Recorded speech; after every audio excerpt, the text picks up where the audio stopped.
په خوست ښار کې د 12 مهمو جادو باندې د ترافیکي څراغونو د نصبولو چارې پیل شوې. د مسؤلینو په وینا یادو څراغونو په نصبولو سره به د ښار د ترافیکي ګڼې ګوڼې مخه ونیول شي او هم به په ترافیکي پیښو کې کموالی راشي.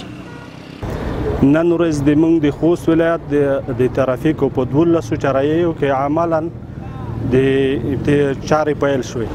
نه یوازې دا چې د ترافیکي پیښو ګراب به سره کم شي، دې سره د خوست ښکلا او د ترافیکي پیښو ګراب به هم سره ټیټ شي.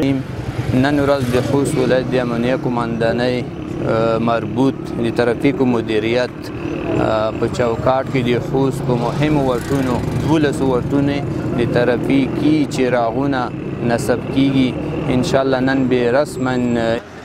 بل لوري ته موټر چلونکي د یادو څراغونو په نصبولو سره خوښي څرګندوي او وایي پخوا به د ترافیکي ګڼې ګوڼې له امله د زیاتو ستونزو سره مخامخ وو او دلته د ترافیکو اشارو ته زیات ضرورت ده او د ترافیکي اشارې دلته ولګېږي، یعنې سیستم فعال شي ځکه چې ټکر مخنیوی کوي او خلکو ته سهولت رامنځته کیږي.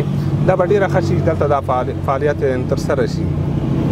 ما خو دا ستونزه ډېره متوجه وی چې ترافیکي اشارې اوس وینه خلک په بیروبار به زیات و چرایه کې به وتل نتل ځکه چې ترافیکي پیښې به دې سره زیات دي. د یادونې وړ ده چې د ترافیکي څراغونو د نصبولو چارې د مرکز په شمول په 3 ولایتونو کې پیل شوي چې چارې به یې د 1 کال په اوږدو کې پای ته ورسیږي.